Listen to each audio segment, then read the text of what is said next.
ሰላም ጤና ይስጥልኝ። የሚዛን ሳምንታዊ ዜናዎችን ይዤላችሁ ቀርቤያለሁ። ከዜናዎቹ ጋር አብራችሁ ቆይታ የማደርገው እኔ ከድጃው መሐመድ ነኝ። አብራችሁን ቆዩ።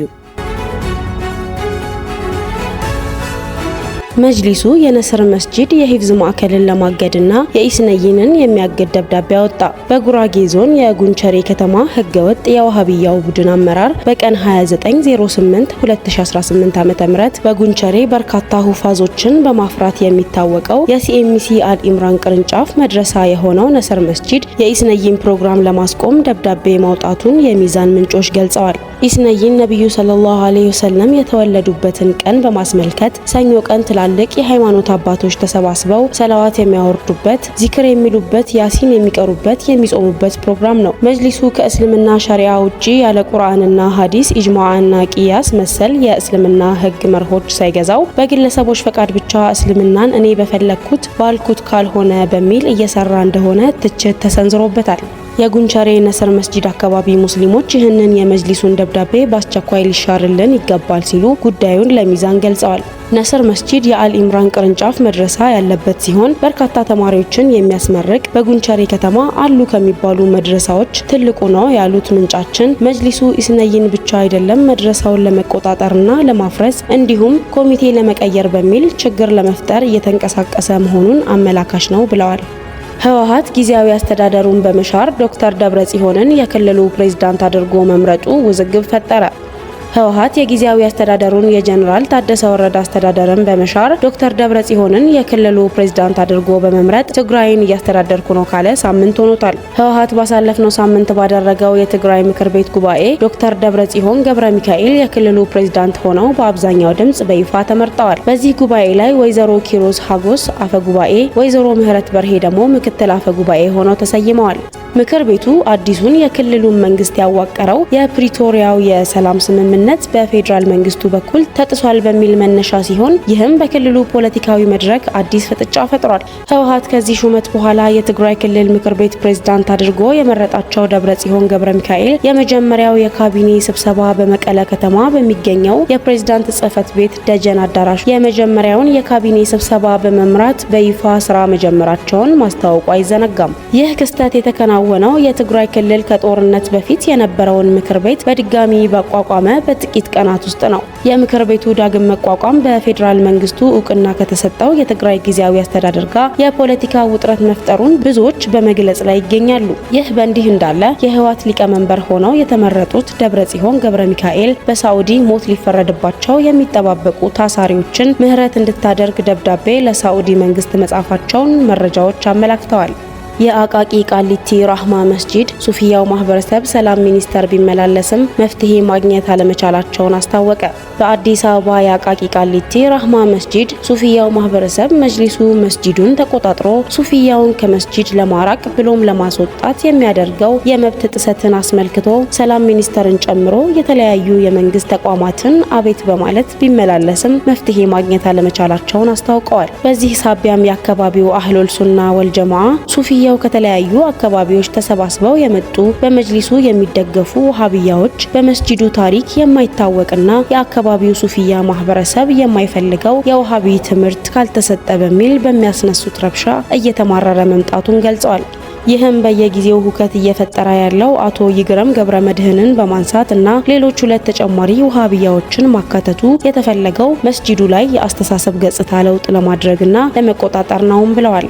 መጅሊሱ በተለያየ ጊዜ የአካባቢውን ሱፊያ ወጣት ከመብት ጥየቃ ትግል ገሸሽ ለማድረግ በማቀድ ለጸጥታ አካላት መረጃን በማቀበልና በጥቅም ጭምር በመያዝ ንጹሃንን በተደጋጋሚ በግፍ ማሰሩን ገልጸዋል። መጅሊሱ አሁንም በቅርቡ ያጸደቀው ህገወጥ ህገ መጅሊስን ተከትሎ መስጂዱን ለመቆጣጠር ጥረት እያደረገ እንደሚገኝና ወጣቶችን በማስፈራራት ላይ መሆኑን ምንጮች ገልጸዋል። ዙል ማዕሪጅ ኢንስቲትዩት በኢትዮጵያ የተቋማት ግንባታ እቅድ እንዳለው ገለጸ።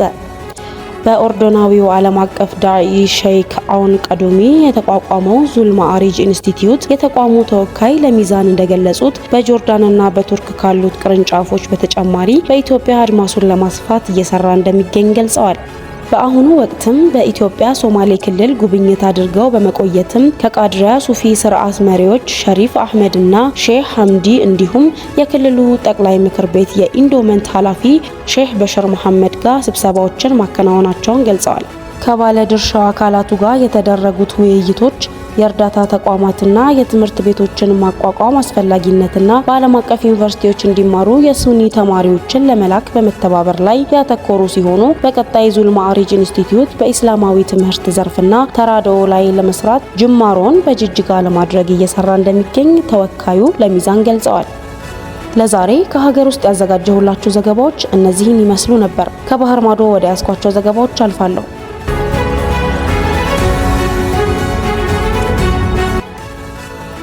ፍርድ ቤቱ በጋዛ የዘር ማጥፋት መግለጫዎች ምክንያት በአልባኒዝ ላይ የአሜሪካን ማዕቀብ አቆመ። በኮሎምቢያ ዲስትሪክት የሚገኝ አንድ የፌዴራል ዳኛ በፍራንቼስካ አልባኒዝ ላይ የአሜሪካን ማዕቀብ አግዷል። አልባኒዝ በኤክስ ላይ ውሳኔውን አረጋግጧል። የአሜሪካ ፍርድ ቤት በእኔ ላይ የአሜሪካን ማዕቀብ አግዷል። ልጄና ባለቤቴ እኔን ለመከላከል በመወሰናቸውና እስካሁን ድረስ ላገዙኝ ሁሉ ምስጋና ይድረሳቸው።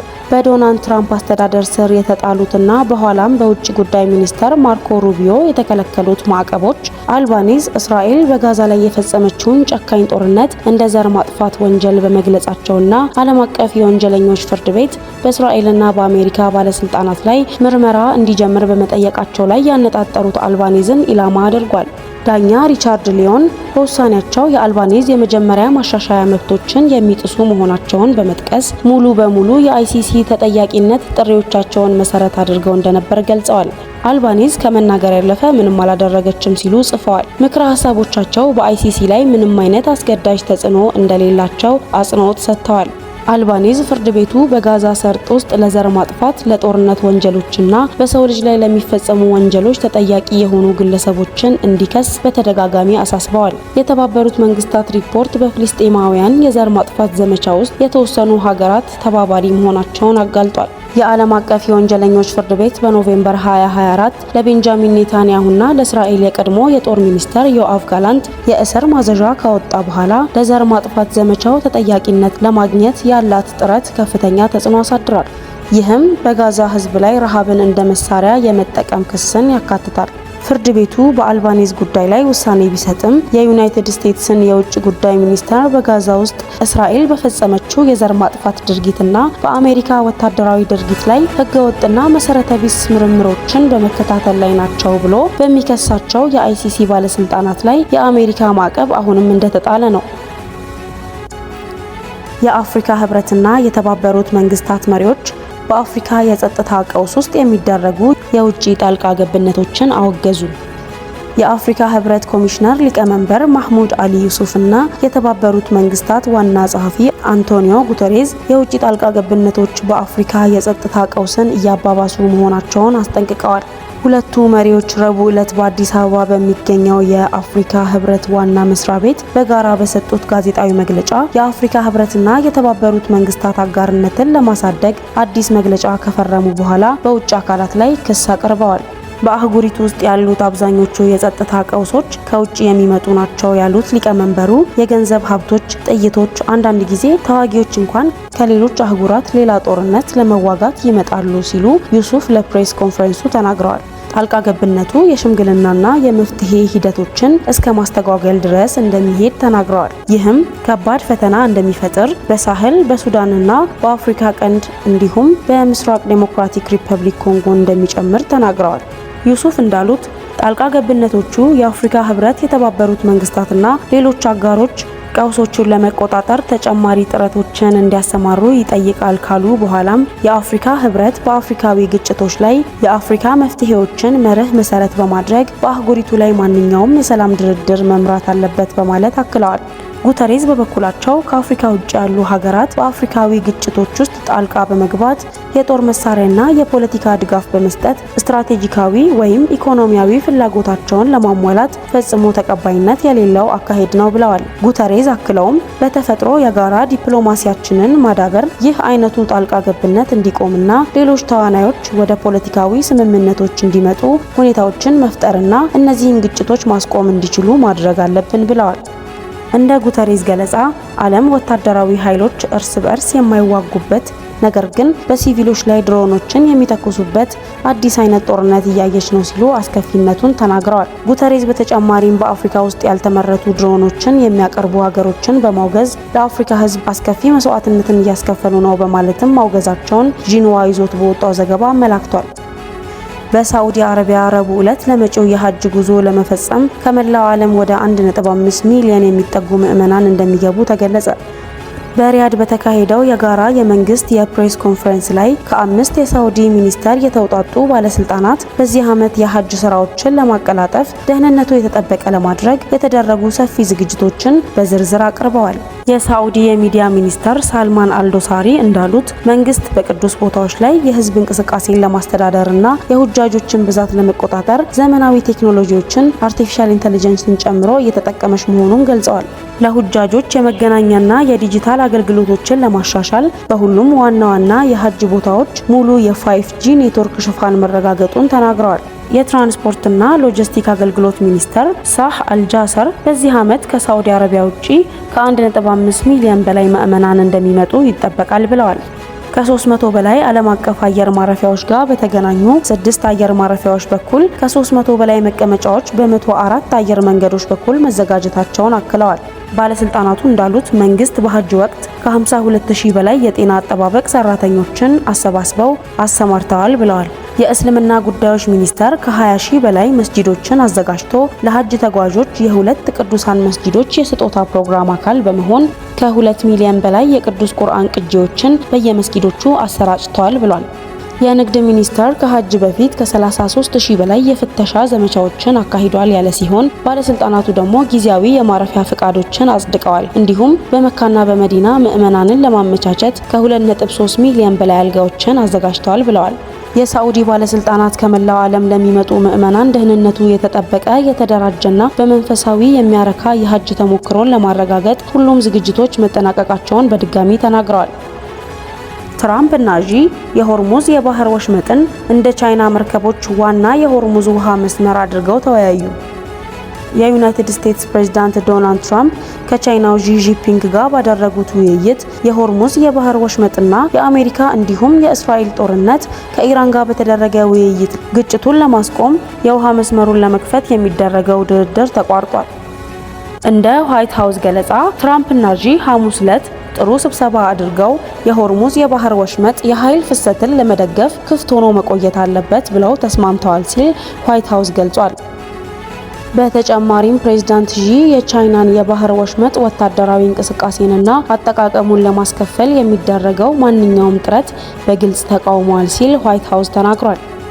የአሜሪካ የግምጃ ቤት ጸሐፊ ስኮት ቤሴንት በተለየ ቃለ ምልልስ ቤጂንግ የሆርሙዝ የውሃ መንገዱን ለመክፈት የሚችሉትን ሁሉ ያደርጋሉ ብለው እንደሚያምኑ ተናግረዋል።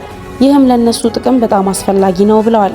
የአሜሪካና የእስራኤል በኢራን ላይ ጦርነት በየካቲት ወር መጨረሻ ላይ ከተጀመረ ወዲህ ቴህራን የባህር ወሽመጥን ከመዝጋት ባለፈ በዓለም አቀፍ የኃይል አቅርቦቶች ላይ መስተጓጎልና የነዳጅ ታንከሮች ማለፍ ባለመቻላቸው የነዳጅ ዋጋ እንዲጨምር አድርጓል። ትራምፕ ሐሙስ ዕለት ከፎክስ ኒውስ ጋር ባደረጉት ቃለ ምልልስ ዢ ቤጂንግ ለኢራን ወታደራዊ መሳሪያ እንደማትሰጥ እንደተናገሩ አሳውቀዋል። ትራምፕ ቻይና ለኢራን የምትሰጠውን ድጋፍ በተመለከተ ሲጠየቁ ከኛ ጋር ወይም ከምንም ጋር ጦርነት እያካሄዱ አይደለም፣ ቻይና ወታደራዊ መሳሪያዎችን ለኢራን እንደማታቀርብ ትራምፕ ተናግረዋል። ሆኖም ግን ትራምፕ ቤጂንግ ከኢራን ከፍተኛ መጠን ያለው ዘይት ስለምትገዛ የሆርሙዝ ወሽመጥ ክፍት ሆኖ እንዲቆይ እንደምትፈልግ ተናግረዋል። የቻይና ባለስልጣናት ለትራምፕ የይገባኛል ጥያቄ ወዲያውኑ ምላሽ ያልሰጡ ሲሆን የቻይና የውጭ ጉዳይ ሚኒስቴር የወጣው ውይይት ስለ ኢራን ወይም የሆርሙዝ ወሽመጥን በተመለከተ ምንም አልጠቀሰም። በሌላ ዘገባ የሩሲያው ፕሬዝዳንት ቭላዲሚር ፑቲን ከአሜሪካው ፕሬዝዳንት የቤጂንግ ጉብኝት በኋላ እርሳቸውም ከፕሬዝዳንት ዢ ጂንፒንግ ጋር እንደሚገናኙ የክሬምሊን ዘገባዎች አስታውቀዋል። የተባበሩት አረብ ኤሚሬትስ አሜሪካና እስራኤል በኢራን ላይ በተደረገው ጦርነት ውስጥ የነበራት ሚና ፍጹም ሐራም ሲል የአልሙስታፋ ኢንተርናሽናል ዩኒቨርሲቲ ገለጸ። የአልሙስታፋ ኢንተርናሽናል ዩኒቨርሲቲ በቅርቡ ዩናይትድ ስቴትስና የእስራኤል አገዛዝ በኢራን ላይ ባደረጉት የጥቃት ጦርነት የተባበሩት አረብ ኤሚሬትስ ተሳትፎ ማመቻቸትና ትብብር በሙስሊም ወንድሞች ላይ የተነሳን ኢአማኒን ግንባር መርዳት ፍጹም ሐራም ነው ሲል ኤሚሬትስን አወገዘ። የአሜሪካ ሕግ አውጪ እንዳሉት የአሜሪካ የጦር ኃይል ከኢራን ጋር ባደረገው የጥቃት ጦርነት በ40 ቀናት ውስጥ ቢያንስ 39 አውሮፕላኖችን አጥቷል። ዴሞክራቲክ ኮንግረስማን ኤድ ኬዝ ማክሰኞ ዕለት በሴኔት ኮሚቴ ችሎት ላይ የፔንታጎንን ዋና የፋይናንስ ኃላፊ ጄ ሁርስትን በጦርነቱ የአሜሪካን ወታደራዊ ኪሳራ መጠን ሲጠይቁ ቆይተዋል። በጦርነት ማዕቀፍ ስር በወጣ ዘገባ መሰረት ወደ 39 የሚጠጉ አውሮፕላኖችን አጥተናል፣ ለአንድ ወር ገደማ የቆየ ሪፖርት ነው ሲሉ ኬዝ ተናግረዋል። የኢራን የውጭ ጉዳይ ሚኒስተር ሰኢድ አባስ አራክቺ እንዳሉት የዛሬ ዓለም በኢኮኖሚ በአካባቢና በደህንነት ዘርፎች ተከታታይ መቅሰፍቶች ያጋጥሙታል ሲሉም ተናግረዋል። አባስ አራክቺ እንደሚሉት የአንድ ወገንተኝነትና የብቸኝነት ስሜት እየጨመረ በመጣበት ዘመን ትብብር የመዳን ብቸኛው መንገድ ነው ያሉ ሲሆን ነገር ግን ጊዜያዊ ትብብርን አንፈልግም፣ መዋቅራዊና የጋራ ትብብርን እንፈልጋለን ሲሉም ተደምጠዋል። አክለውም አባስ አራክቺ እውነተኛ ትብብር ስምምነቶችን ከመፈረም ያለፈ ነገር ያደርጋል ብለዋል። ትብብራችን ከሸቀጥ ንግድ ወይም የተቀናጀ የእሴት ሰንሰለቶችና ወሳኝ በሆኑ መሰረተ ልማቶች ላይ የጋራ ኢንቨስትመንቶችን ከፍ የሚያደርግ መድረክ መፍጠር አለብን ሲሉ ተናግረዋል። ለሳምንቱ ከሚዛን ሚዲያ ያዘጋጀሁላችሁ ዘገባዎች እነዚህን ይመስሉ ነበር። በቀጣይ እስከምንገናኝ መልካም ሳምንት።